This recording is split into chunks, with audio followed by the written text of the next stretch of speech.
A las 7:15 de la tarde del 7 de febrero de 2008, una serie de violentas explosiones de polvo de azúcar devastaron la refinería Imperial Sugar de Port Wentworth, Georgia, a las afueras de Savannah.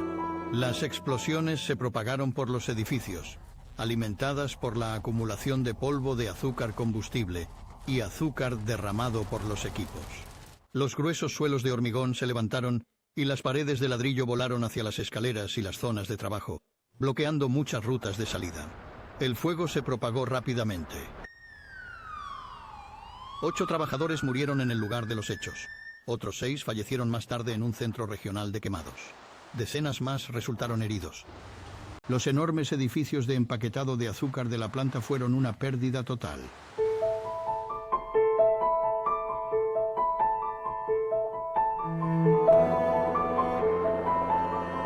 El accidente de Imperial Sugar fue la explosión de polvo industrial más mortífera de las últimas décadas en Estados Unidos.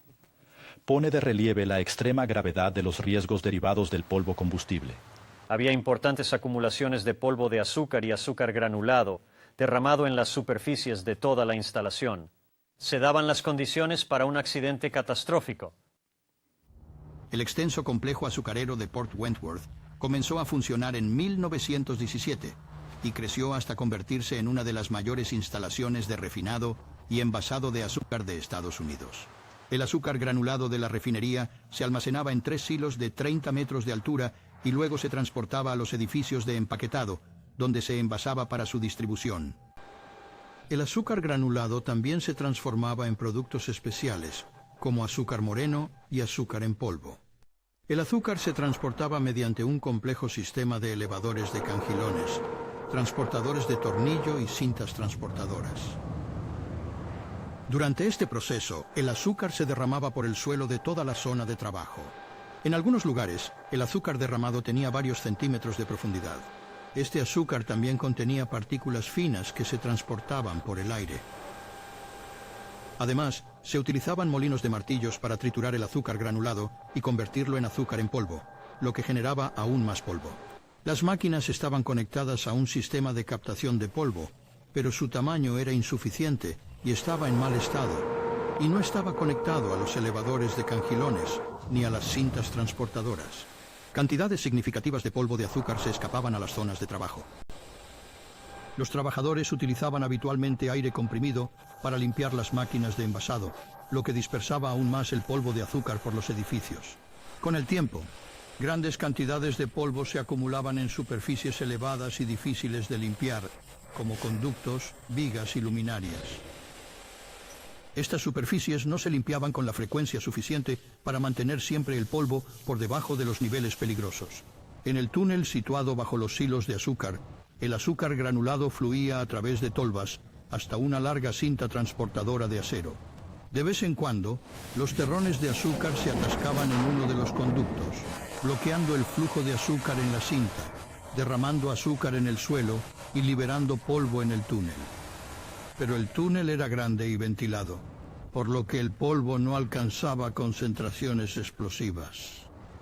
Sin embargo, en 2007, la empresa cerró la cinta transportadora para proteger el azúcar de una posible contaminación. El recinto no estaba equipado con un sistema de recogida de polvo. Como consecuencia, el polvo de azúcar quedaba atrapado en el interior de este recinto. El 7 de febrero de 2008, se encontraron terrones de azúcar bloqueando uno de los conductos de descarga. El azúcar del silo adyacente probablemente se derramó por la cinta en movimiento. El polvo probablemente se acumuló hasta alcanzar una concentración explosiva en el interior del recinto. Alrededor de las 7:15 de la tarde, el polvo de azúcar entró en contacto con una fuente de ignición cercana, probablemente un cojinete sobrecalentado, y explotó. Esta explosión primaria hizo estallar el recinto y se ventiló hacia el pasillo. El azúcar acumulado se elevó y se incendió por el avance de las bolas de fuego. Las nubes de polvo alimentaron una reacción en cadena de explosiones secundarias que arrasaron los edificios. Los suelos de hormigón se doblaron, liberando toneladas de azúcar granulado y en polvo en las llamas. No se habían realizado simulacros de evacuación de emergencia y las explosiones habían cortado la corriente a gran parte de la iluminación interior. En el laberinto de escaleras y pasillos oscurecidos y dañados, los trabajadores trataban desesperadamente de huir del creciente infierno.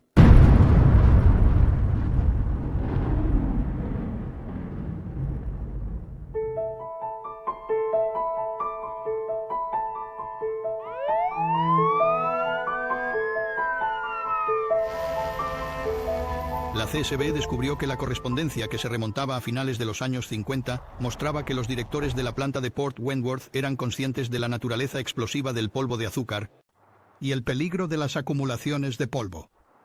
Ya en el año de 1961, un memorando describía una explosión de polvo de azúcar que dañó gravemente la sala del molino de azúcar en polvo.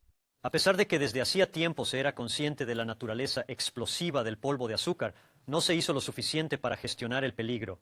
En 2006, la CSB publicó un estudio sobre el polvo combustible, en el que se pedía a la OSHA que estableciera una norma exhaustiva sobre el polvo combustible basada en las normas actuales de la Asociación Nacional de Protección contra Incendios, o NFPA.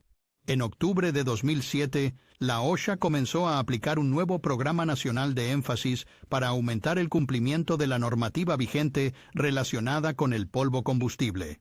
Imperial Sugar tuvo conocimiento del Programa Nacional de Énfasis en Polvo Combustible de la OSHA 4 meses antes de la devastadora explosión de Port Wentworth. Pero la dirección no actuó con eficacia. Para controlar el grave problema del polvo en los edificios de envasado. Menos de 2 meses antes de la catástrofe, una inspección interna demostró que muchas toneladas de azúcar seguían derramándose regularmente por los suelos. Esto proporcionó gran parte del combustible para las enormes explosiones e incendios secundarios. La CSB descubrió que, a lo largo de los años, las instalaciones de Port Wentworth habían sufrido periódicamente pequeños incendios alimentados por el azúcar derramado y el polvo acumulado en los equipos. Pero ninguno dio lugar a una explosión de polvo de azúcar que se propagara por la planta. Los investigadores afirman que décadas de funcionamiento sin explosiones catastróficas pueden haber inducido a los directivos a la complacencia. En su informe, la CSB emitió las siguientes recomendaciones a la Imperial Sugar Company. Aplicar las normas de la NFPA al diseño y funcionamiento de las instalaciones reconstruidas de Port Wentworth. Desarrollar e implantar programas integrales de control de polvo combustible, limpieza y formación. Mejorar las políticas y procedimientos de evacuación de emergencia. Las empresas pueden hacer mucho para controlar el polvo combustible en sus propias instalaciones, siguiendo las recomendaciones existentes de la Asociación Nacional de Protección contra Incendios. Pero también ha llegado el momento de establecer una norma federal exhaustiva sobre el polvo combustible. En abril de 2009, la OSHA anunció sus planes de iniciar la elaboración de una norma sobre polvo combustible para la industria general.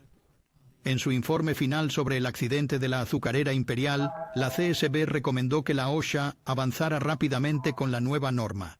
Sin regulación, cumplimiento y educación, los trabajadores seguirán corriendo el riesgo de sufrir explosiones de polvo catastróficas. Para más información visite csb.gov.